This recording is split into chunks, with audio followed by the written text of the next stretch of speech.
Don't talk. Waitress saved Hell's Angel at a restaurant after she caught something shocking. The bell above the diner door rang softly as noon sunlight spilled across the cracked tiles, but Mara knew something was wrong the moment she saw the man sit down. He didn't belong to the gentle clatter of plates, the smell of frying onions, or the tired smiles of truckers on lunch break. He was too still, too heavy. Leather vest stretched across his broad chest, patches worn and faded, hands scarred like they had known violence and distance. Everyone else saw Hell's Angel taking a seat by the window. Mara saw the way his jaw clenched, the way his breath hitched just slightly, the way his eyes unfocused for a split second. And when she set the glass of water down, she caught the one thing no one else did. That was when her heart whispered a warning she couldn't ignore. Don't talk, just act. Before the story continues, if you believe in second chances and quiet acts of courage, take a moment to like, comment, share, and subscribe to the channel Kindora Life. Your support keeps stories like this alive. Mara had been a waitress for 6 years, long enough to read people the way some read books. She grew up in a small town where survival meant noticing details others missed. Her father's heart attack at the dinner table years ago had taught her that danger rarely announces itself loudly. It hides in silence, in subtle changes, in moments people dismiss as nothing. That memory lived in her bones as she worked the lunch rush, balancing plates and bills, smiling through exhaustion. The diner was bright that day, sunlight cutting through the windows, dust floating lazily in the air, the hum of life moving on as usual. And yet, her focus narrowed to that one booth.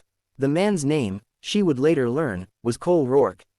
At that moment, he was just a presence, heavy and isolated, staring at the menu without really seeing it. Sweat dotted his temple despite the cool air inside. His hand trembled as he lifted the water glass, just enough for the ice to clink. Most people would have blamed nerves or attitude. Mara noticed the faint grayness under his tanned skin, the shallow way his chest rose, the vein in his neck pulsing too fast. When he pressed his palm briefly against the table edge, she saw a flash of pain cross his face before it disappeared behind a wall of discipline. Mara didn't ask if he was okay. She didn't call attention to him. She remembered her father waving her mother away, insisting he was fine until he collapsed. Panic wastes time. Calm saves lives. She walked back to the counter, her mind racing through possibilities, and grabbed a small slip of paper usually reserved for orders. With steady hands, she wrote 2 words and carried them back with his coffee refill. She placed the cup down gently and slid the paper beneath it, meeting his eyes just long enough to make sure he saw her seriousness. Don't talk. Cole read it, frowned slightly, then looked up at her, confusion flickering before being replaced by something else.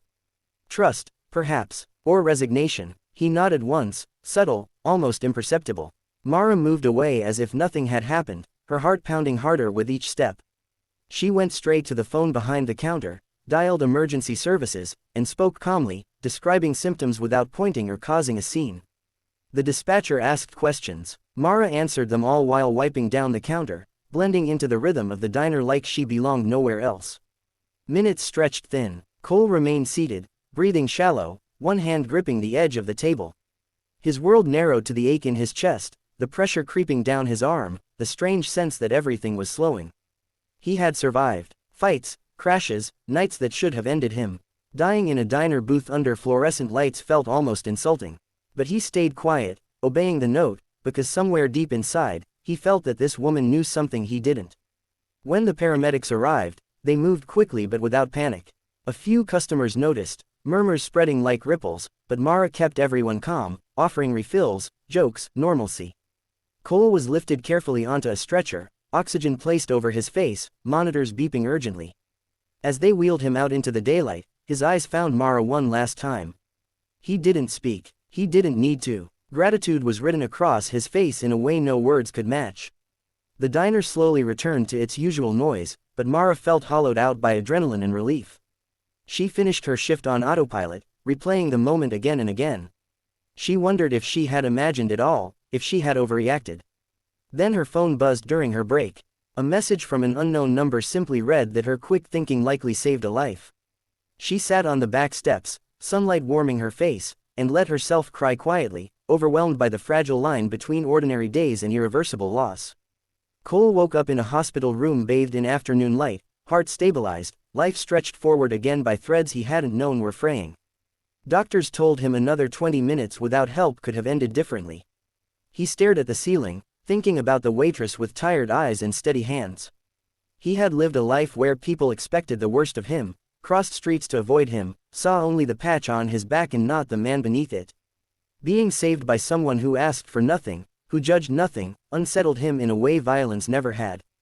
Days later, Cole returned to the diner, walking slower, vest absent, a simple jacket in its place. The bell rang again, sunlight still the same, life moving forward. Mara saw him immediately, her breath catching for just a second. This time, his color was good, his posture easier. He sat at the same booth, not because he wanted to relive fear, but because he wanted to reclaim it. When Mara approached, he slid a folded piece of paper across the table. She picked it up later, behind the counter, hands shaking slightly as she read it. No dramatic words, just thanks, just acknowledgement, just a promise to keep living better than before. Their lives didn't intertwine dramatically after that. There was no grand transformation overnight. But something shifted quietly in both of them. Cole began showing up differently to the world, more aware of the fragile mercy holding him together. Mara carried herself with a deeper confidence, knowing her instincts mattered. Sometimes heroism looks like shouting. Sometimes it looks like 2 words written on a scrap of paper in broad daylight.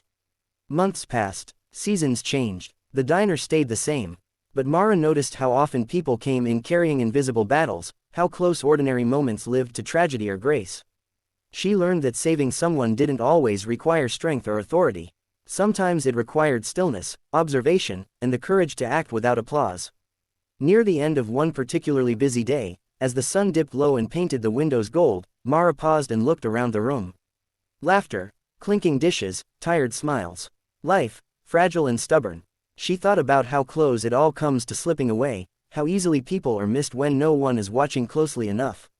If this story touched your heart even a little, if it reminded you that quiet people can change the world in unseen ways, please take a moment to like, share, and subscribe to Kindor Life. Your engagement helps these stories reach others who might need them. And before this story ends, we have a small request. If you believe in second chances, if you believe that kindness doesn't always wear a cape or raise its voice, please write, "I believe," in the comments.